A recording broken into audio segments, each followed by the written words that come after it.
Vamos para mais um vídeo aqui de testemunho de conversão lá do canal Apostolado Cardeal Newman, o que levou o ex-neopentecostal Diego Silveira a se converter ao catolicismo.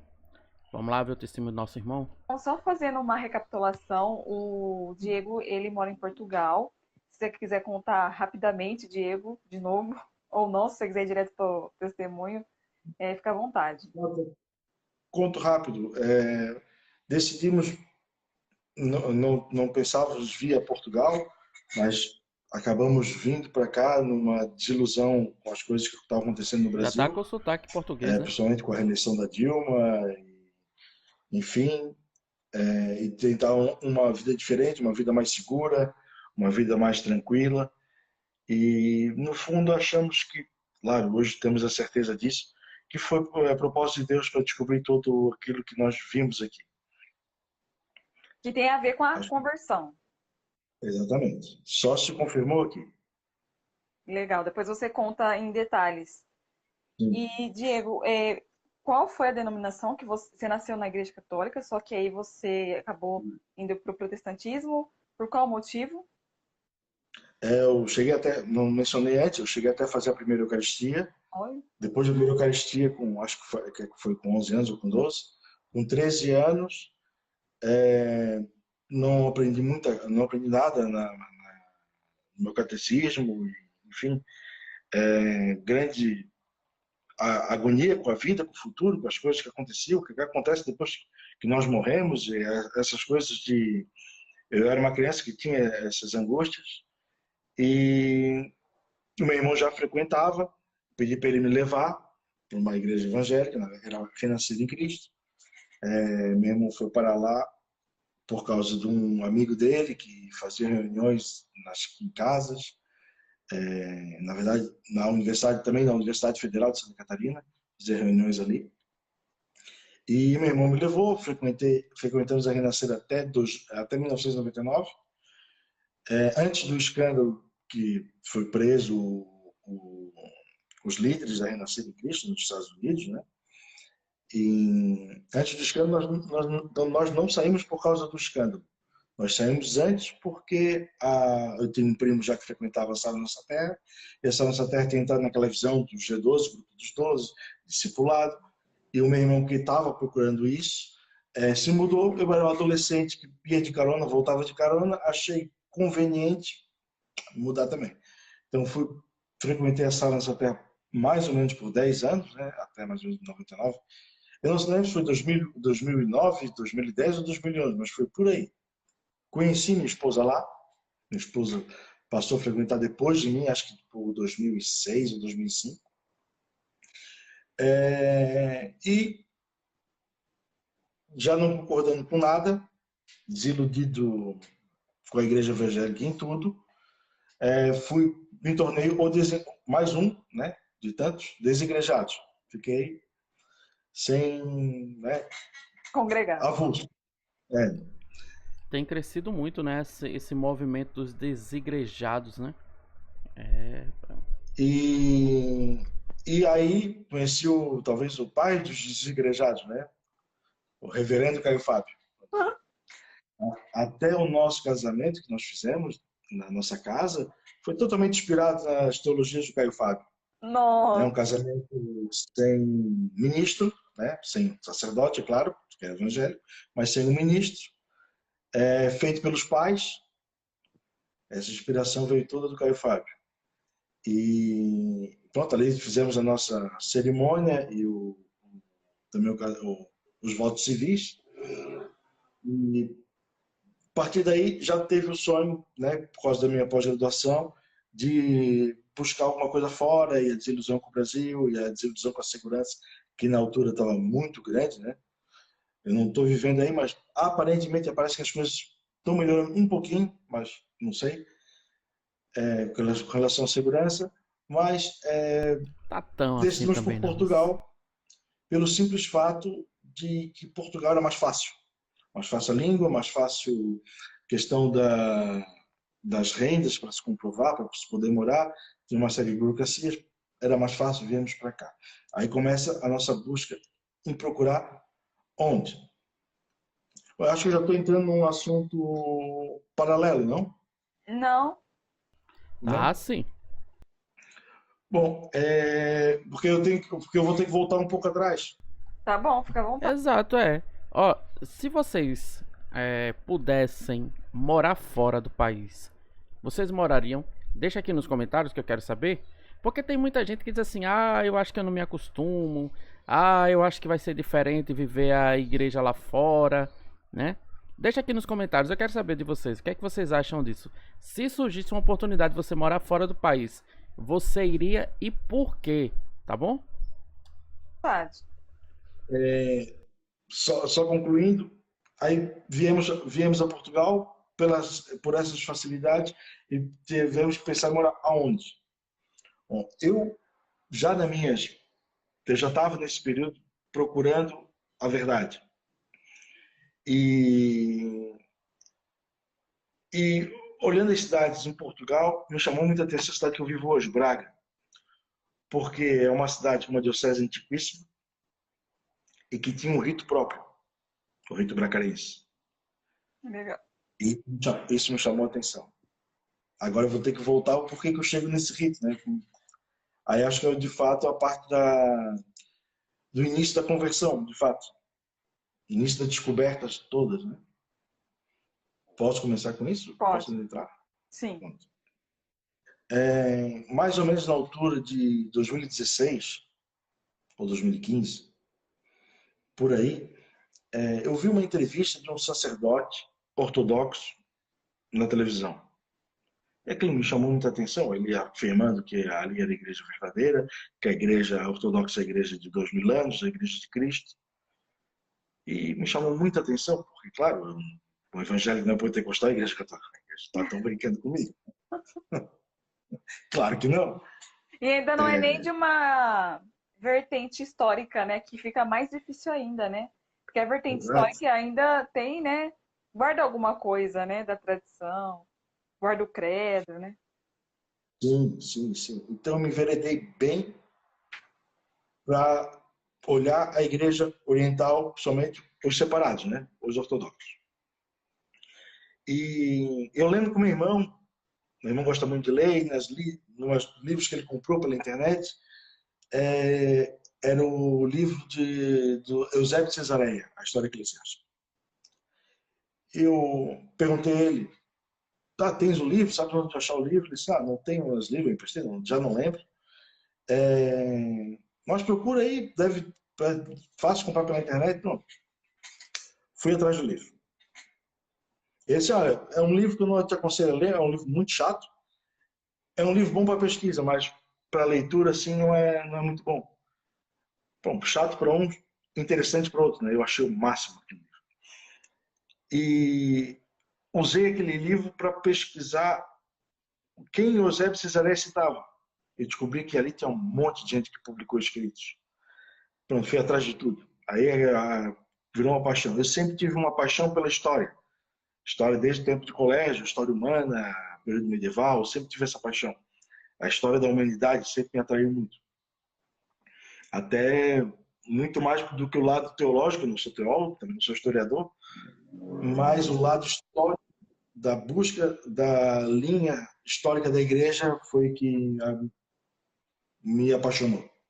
E antes disso, você estudava a história da igreja, assim, você entendia que Lutero foi aquele que resgatou, né, libertou a igreja da opressão, Sim, digamos. o filme do Lutero, o filme luterano do Lutero, eu achava o máximo aquilo. Sim, Depois estudando a história do Lutero, tu percebe que eles pintaram um boneco ali, né? Que ele não é Lutero, nem um pouco parecido com Lutero. entendi. Bom, mas entrei em contato, descobri que tem algumas igrejas, inclusive na minha cidade, tem uma igreja grega, tem uma imigração grega para Florianópolis, acho que no século XIX, e fundaram uma igreja, uma das igrejas, inclusive ortodoxas, mais antigas do Brasil. Tem uma igreja grega lá, então entrei em contato com eles, também entrei em contato com um padre ortodoxo do Recife e Ó, também a minha um terra aqui, ó. diácono no Rio de Janeiro. estava bem enveredado por isso. Achei a igreja. É o Oriente. Porque, claro, Roma nunca. E, e aí eu fui estudar. Comecei com o Eusébio e caí nesse aqui. Esse é o meu grande pai na fé, Irineu de Leão é um Santo grande santo. Irineu. E acho que eu perdi o fio da meada. E aí depois Mas você leu. E aí por que que você quis procurar essas igrejas ortodoxas? Porque você estava lendo esses livros e você achava que era. eu tinha até um receio, assim, não gostava. Se um patriarca da igreja fosse ocidental, eu não lia. Então, Tão ranço, né? eu só li sempre porque os orientais têm muita devoção a ele. Aí, mas por isso que eu li o Santo Irineu. Mas, por exemplo, Santo Agostinho eu começar a ler há pouco tempo. Porque tudo do Ocidente, não. Não Então, presta. fui atrás dos padres da Capadócia, né? São Basílio Magno, São Gregório de Nazianzo, São João Crisóstomo, em Antioquia, enfim, fui atrás de tudo.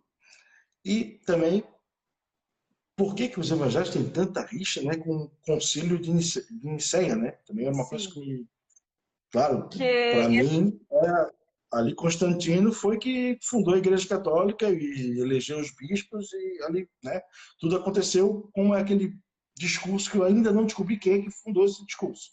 Essa é a história que tem Porque é tem o discurso contado, fundamento, né? né? mentiroso. Tem fundamento. Quem lê as atas do concílio e quem lê a resolução do concílio vê que não se tratou nem disso. E dizem que Enfim, ali que a igreja se contaminou, né? não, ali que a igreja, ali que fundou, na verdade, para mim disseram isso, né? Ali que fundou a Igreja Católica, né? Existia a Igreja de Cristo e ali vira a Igreja Católica. Isso, e ali ela se contaminou também com o paganismo, com Constantino, porque ele estava no concílio, mas assim, a Bíblia só foi definida ali com Constantino, né? Constantino já estava na igreja, então já era a igreja de Constantino, se for, né? Por essa lógica. Não, e não faz sentido algum. É bom explicar isso, viu? Pra não ficar dúbio, né? Pra quem tá acompanhando o fio da meada, mas depois você pega um corte aí, e aí não é a igreja de Constantino, né? O que ela quer dizer é que a Bíblia ela foi organizada no seu cânon depois que Constantino já estava na igreja. Então, é a pergunta que muita gente tem feito ultimamente, né? Para os protestantes, por que a Bíblia é um livro sagrado se eles falam que a Igreja Católica nasceu de Constantino e se paganizou ali? Então, pela lógica deles, a Bíblia deveria ser um livro pagão e não é, né? Por quê? Porque a Igreja forma o cano depois que Constantino já adere à Igreja. Então, é, é, não tem sentido isso, né? Se fizesse algum sentido esse discurso evangélico, que eu acho, isso é da minha cabeça, que vem dos adventistas, essa teologia, desculpa os adventistas se eu estiver errado, mas eu acho que vem de vocês. Constantino, logo depois do concílio, né, com ali a divisão de Ário saindo perdedor, mas vencedor nos bastidores, né? O perdedor no concílio porque ele foi grande derrotado, mas nos bastidores fazendo todas as artimanhas que ele fez. Constantino sai de Roma e funda Constantinopla. Então não faz sentido algum Roma ser a tal Babilônia se Constantino vai a Constantinopla. Deveria ser a igreja de Perfeito, Constantinopla É, ter se perfeito. fundado. E não é. Tanto que no concílio de Calcedônia, já séculos depois, quando o Papa Leão escreve a carta aos padres conciliares, e ali da carta e levantam-se quase unanimidade e dizem, ó, Pedro falou pela boca de Leão. Então, seja anátema que for contra o que o Leão falou. Então, não faz sentido algum a igreja ser a Babilônia em Roma se Constantino funda a igreja de Roma a Igreja Católica Romana, se eles abandonam Roma e vai para Constantinopla. Deveria transferir a igreja para Constantinopla. Isso não é isso que acontece. Exatamente. Enfim, são coisas que eu comecei a me questionar. E eu não sei se eu entro agora já nos dogmas ou entro na questão do porquê que eu escolhi, porquê que eu me defini pela Igreja de Roma. Fala ainda disso. Por que que você estava nessa busca aí pelas igrejas ortodoxas e quando que você mudou de posição? Não, a igreja católica mesmo é a verdadeira. Porque o discurso ortodoxo é falho, na minha visão. Por que é falho? Porque, bom, eles não admitem, mas eles têm um Papa, né? Que é o Patriarca Ecumênico, esse nome, de Constantinopla. E não faz sentido algum. Na prática, eles dizem que são todos unidos, mas separados, né? Cada igreja tem a sua administração separada, mas são unidos na mesma fé. Mas se brigam o tempo inteiro. É só tu ver o que está acontecendo na Rússia, que o patriarca russo já não, na Eucaristia, já não cita mais o nome, né? Para quem é evangélico não está percebendo, mas para quem é católico sabe, né? Que cada bispo que vai celebrar a Eucaristia, cada padre que vai celebrar a Eucaristia, ele diz o nome do seu bispo e o nome do Papa. Né? Nós estamos celebrando isso com o Papa Francisco e com o nosso bispo, o arcebispo tal. E também fazia parte do rito oriental também citar o patriarca de Constantinopla. E já o patriarca Quirilo na Rússia hoje já não cita. Já há um cisma. Então essa unidade não é unidade. Por quê? Aí, voltando agora É um aos cisma do padres cisma, né? ocidentais, que fica claro, a rocha é Pedro. O ponto de unidade dos apóstolos é Pedro. É São Pedro. É a carta de São Pedro. E É muito bonito, né? mas antes você acreditava naquilo que eles diziam? Que Não, eu estava em dúvida. A minha esposa é bem testemunha disso. Eu estava em dúvida. Eu disse, olha, Santo Irineu fala claramente, todos os cristãos do mundo têm que estar ligados a Roma. A Igreja de Roma, porque é fundada sobre o alicerce mais excelente, de Tem gente Pedro e hoje em dia Paulo. esquecendo disso, viu? E mas não pode, Roma não. Não pode. Isso era um choque comigo mesmo, né? Não tem como. Não tem como.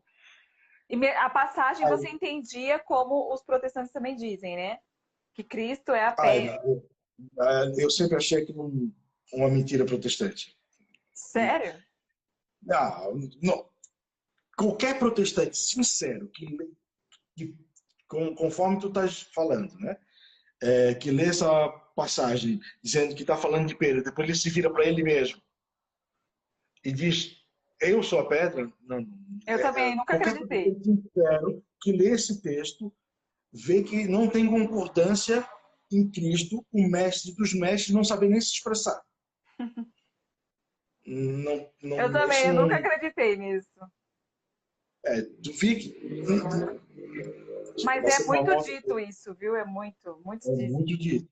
É muito dito. Que é um absurdo, né? E, pronto, e essas forçações em cima das escrituras, no protestantismo tem muito, né?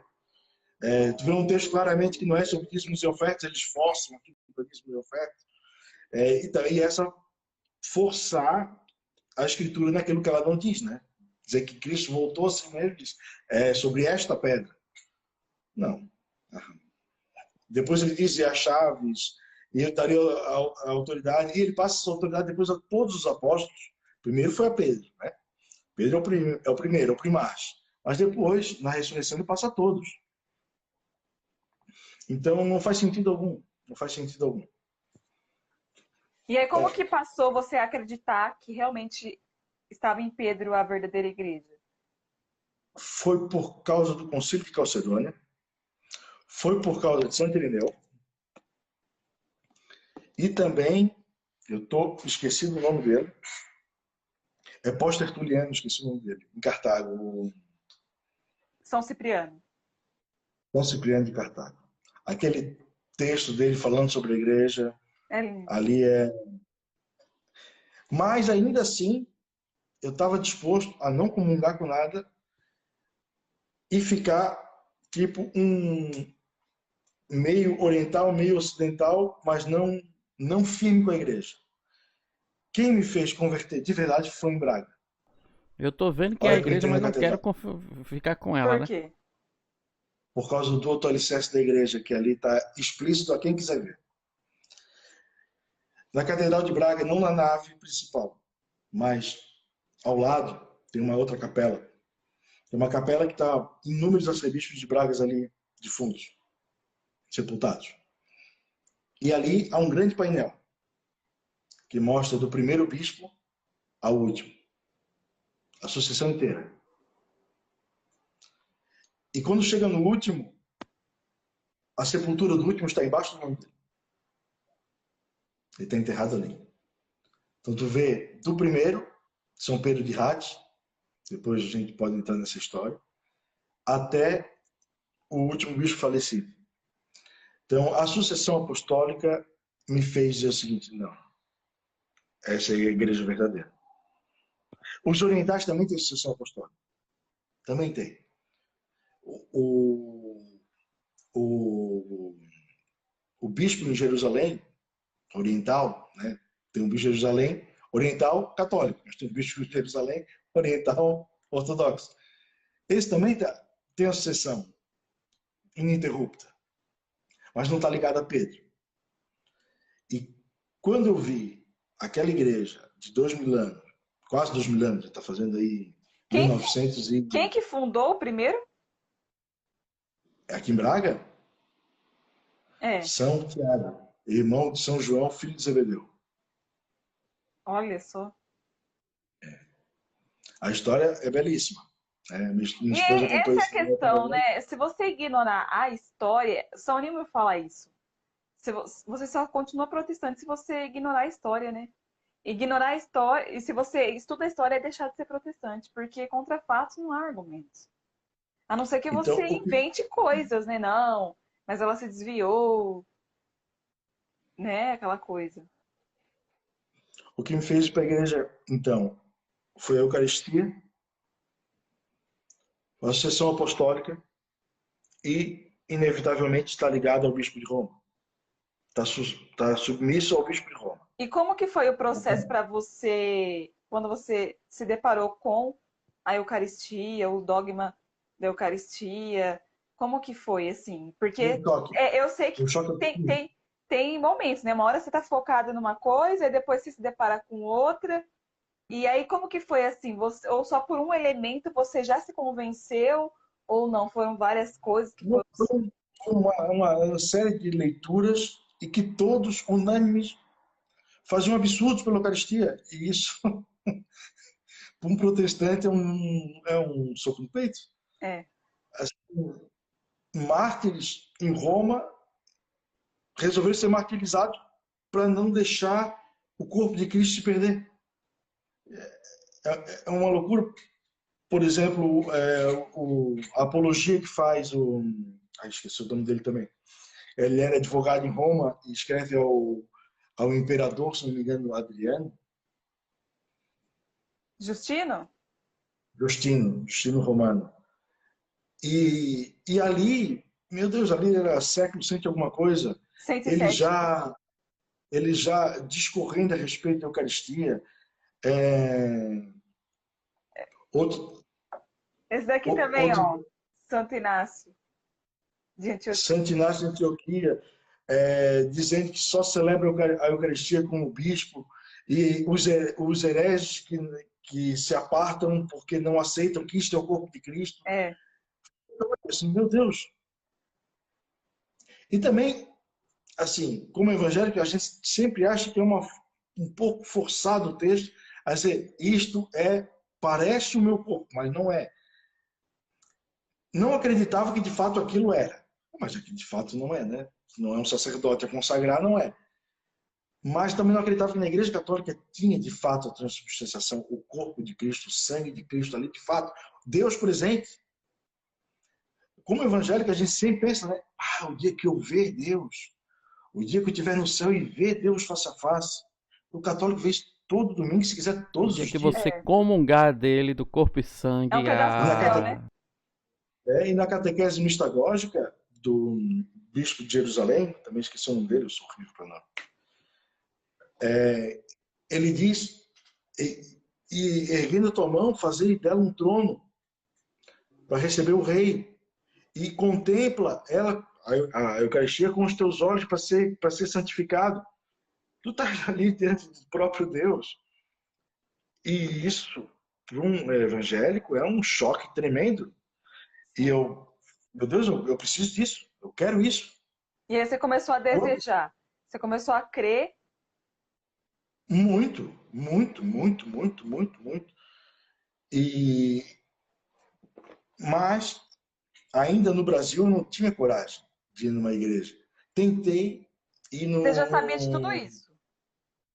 Isso. Tentei ir nos orientais, né?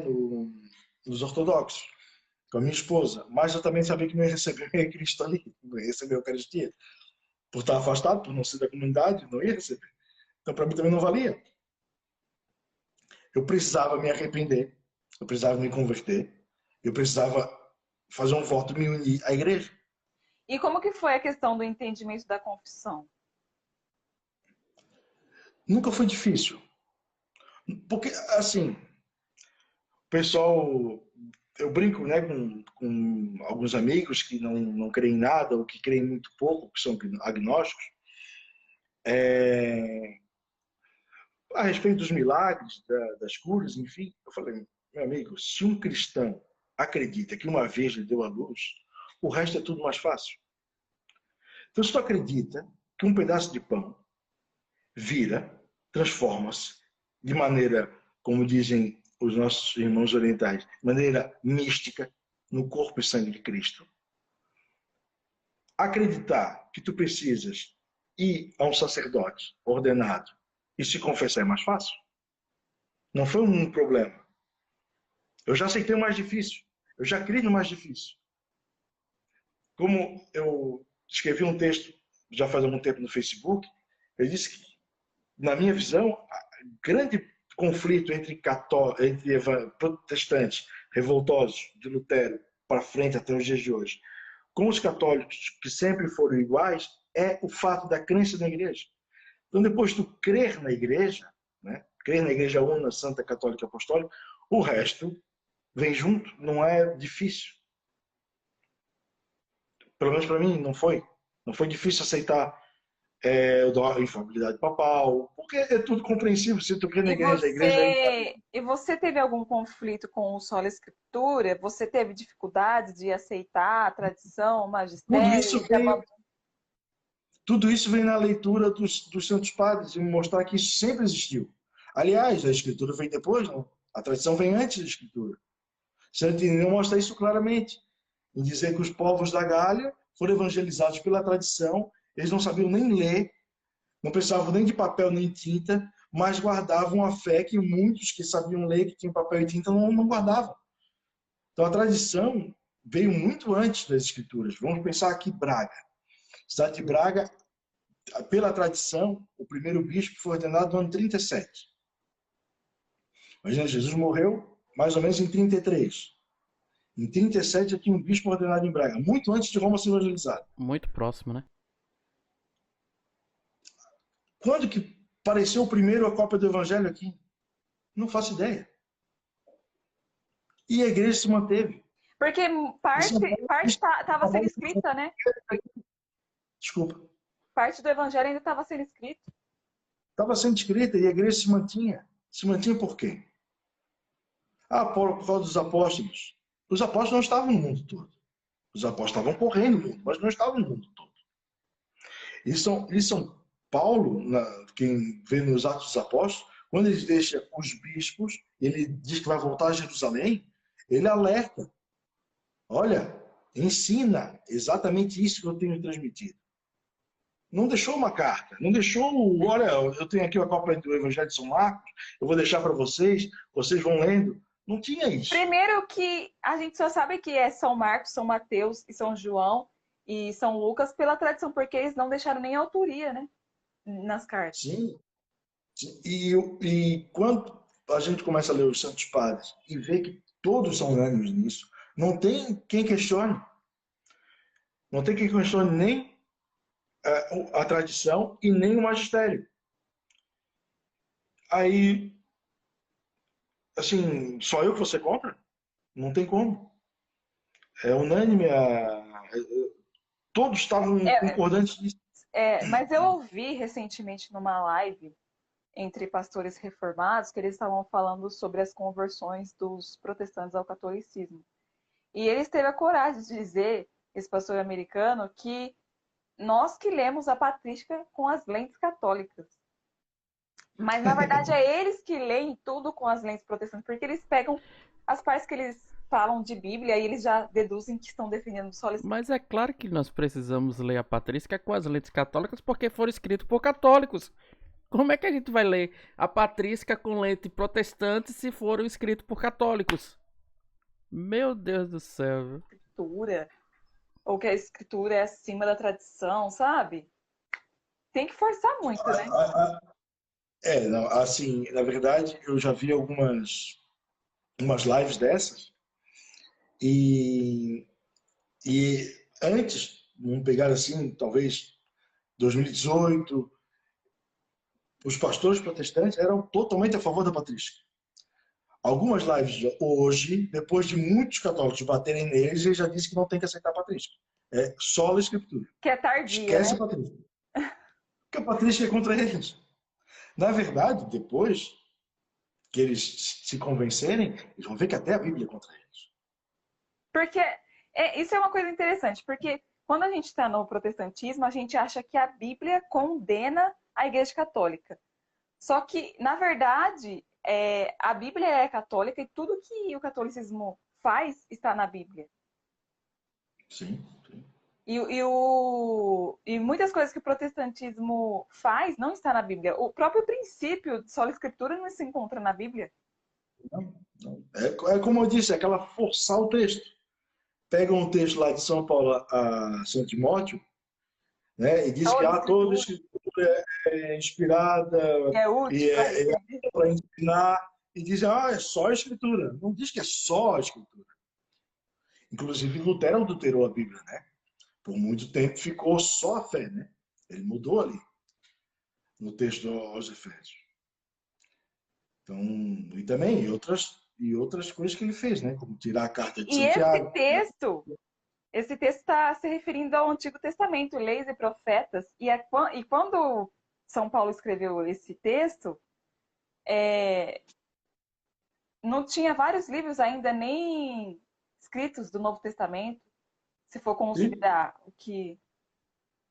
E São Paulo, pelo que eu já li dos biblistas sérios, São Paulo foi o primeiro a escrever o Novo Testamento. Ali a carta aos Tessalonicenses, e aí vai por diante. Depois vem os evangelhos, né? O evangelho de São Mateus até hoje, né? Eu acho também muito engraçado quando os protestantes dizem, tem que procurar nos originais. Qual originais? a tradução? O Original. tradutor é infalível? Não, só tem cópia, não tem original. É. Não existe original. E todos os Dessa opinião, tradutores? Será que também. sim, Qual que é infalível, né? isso, exato. E Santo Irineu é claro ao mostrar que, por exemplo, São Mateus escreveu o evangelho dele em hebraico. E só tem a cópia em grego. Essa cópia em hebraico não tem. Então, qual é o original? Só tem cópia da cópia da cópia da cópia da cópia que a igreja manteve. Senão não tinha Bíblia. E a gente confia, porque foram monges ali que escreveram, né? Imagina se alguém faz ali alguma coisa, né? Modifica. Como diz Santo Agostinho, a gente confia porque a igreja diz que é para confiar. A igreja, que já passou por tudo, 2000 anos, sendo perseguida, se mantém em pé até hoje, como eu disse, quando os olhos da fé se abrem para dizer que a igreja existe, que a igreja é o corpo de Cristo, é aquilo, é aquela, deixada pelos apóstolos, aqueles bispos que estão ali, são sucessores dos apóstolos, pegar a linhagem lá atrás, vai chegar nos apóstolos, acha sempre a sucessão, essa igreja diz que crê nisso. Para quem crê em Cristo, E eu acho interessante que tem gente que diz assim, tem comentários aqui no canal. Ah, mas tem que se converter a Cristo e não à igreja. Gente, a igreja é o corpo de Cristo. Cristo é a cabeça da igreja. Então, um não se separa do outro. Se separa, não tem vida. A cabeça que anda sem corpo, ela não tem vida. Um corpo que anda sem cabeça não tem vida. A vida da igreja é o próprio Cristo. Então, a igreja é o próprio Cristo. Porque é o seu corpo. Então, aí tem gente assim, ah não, tem que se converter a Cristo e não à igreja. É o mesmo. É o mesmo. É o mesmo. É impossível não crer. Exato. Ô, Diego, e como que foi para você a questão da relação com a Virgem Maria, a maternidade da Virgem Maria? Você teve dificuldades? Aí, a maternidade não, né? Mas a virgindade perpétua, sim. A virgindade perpétua, sim, tive muita dificuldade. Tive muita dificuldade. Mas, de novo, a Por quê? Porque patrística. assim, a gente é ensinado, a gente tem uma visão de que esse negócio de permanecer virgem é uma coisa impossível e que ela teve outros filhos, né? Para que um casamento ia ser casto? Isso não existe, né? Toda aquela visão rasteira, né? E os famosos textos, né? Do até que, né? Ah, né? Até que teve Jesus, conheceu né? José, Não conhecia José até que, né? Aquele texto do até que dizendo que após que, com certeza sim. Aí nós temos que buscar também, né? Quando o Salmo diz, né? O Salmo diz, depois São Paulo, citando o Salmo, também fala, né? Que Deus porá os inimigos de Cristo. Como é que é o texto? É que eu não posso consultar agora, estou sem celular. Né? Que Deus colocará os inimigos debaixo dos estrados dos seus pés, que Cristo reinará. Já não lembro mais, desculpa. não, Consegue lembrar? não. Bom, enfim. Mas também tem essa parte do até Vocês que, né? conhecem o texto? Deixa aqui. Não quer dizer que depois que os inimigos estão debaixo do pé de Cristo, Cristo deixa de reinar. Então, esse até que e o pós que E os não filhos tem também, né? relação. Que não significa filhos.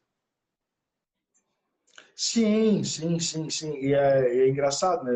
Eu li o texto da discussão do São Jerônimo com o Euvídio, né? E, meu Deus, isso é muito antigo, né? Pensar que São Jerônimo já discutia isso é muito antigo. E é um requentar de heresias, como diz o Papa Pio X, não tem nada de novo. É verdade, o protestantismo hoje em dia é só um requentar de heresias que já tiveram dentro da igreja, né?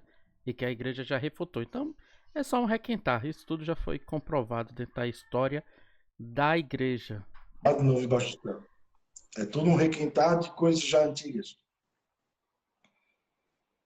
E a própria Escritura vai mostrar, né, que os filhos não eram de Maria, né? Exatamente. É Diz ali incrível, tá na claramente própria Bíblia. que Tiago, José e De pais Judas, né, o Judas diferentes. eram irmãos. Esses sim, de fato, eram irmãos, filhos de Maria de Cleófas e Cleófas. Todos tinham pais diferentes. Sim.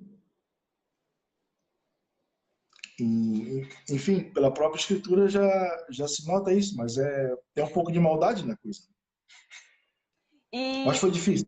foi Aceitar Maria, mãe de Deus, foi muito difícil. Mas também, leitura e ver que não teve ninguém discordante, sempre foi uma unanimidade. E quando há uma unanimidade na igreja, como diz São Vicente de Lérins, né, no comunitório, quando a igreja cresce sempre, em todos os tempos e por praticamente todos, isso é verdadeiramente católico. E com relação ao purgatório, como que foi?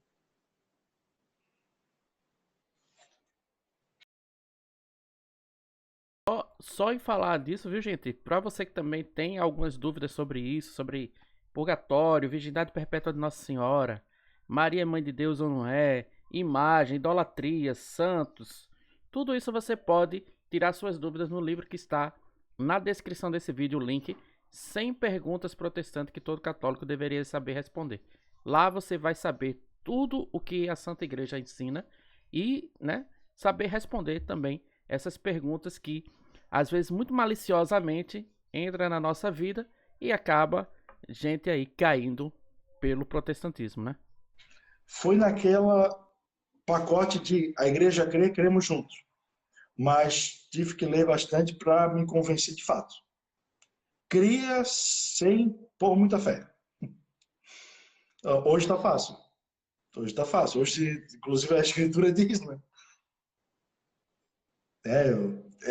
Um padre já falecido que me ajudou muito nos seus livros foi o padre Júlio Maria Ah, ele é muito bom. Lombardi. E ele é muito bom nisso, né? De pegar textos que nós lemos e não percebemos. Somos evangélicos, não enxergamos. Né? Mas São Paulo reza para o seu amigo morto, na carta de Timóteo. Onesíforo. Sim, mas eles falam que não. Que ali era outra. Quem diz que o Onesíforo está vivo? Meu Deus, ele está dando condolência à família. Como é que não está vivo? Enfim, essas coisas. É não querer entender, né? Olha, eu vou deixar o link aqui na descrição para você assistir o podcast completo, tá? Lá no canal Apostolado Cardeal Newman. Tem muita coisa ainda lá e vale muito a pena. Lembrando, gente, se inscreve no canal, deixa seu like, ativa o sininho. Estamos aí na campanha para chegarmos até 15 mil inscritos até o fim do ano. Me ajuda aí. E com certeza a gente vai conseguir. Vamos lá? Gostou desse vídeo? Vou deixar mais 2 vídeos aqui, ó, para você assistir, que você também vai gostar, tá? E se você gosta do nosso canal, quer apoiar o nosso canal, faça uma doação espontânea por esse QR Code aqui que está aqui nessa tela, ou então torne-se membro clicando no Seja Membro aqui do YouTube.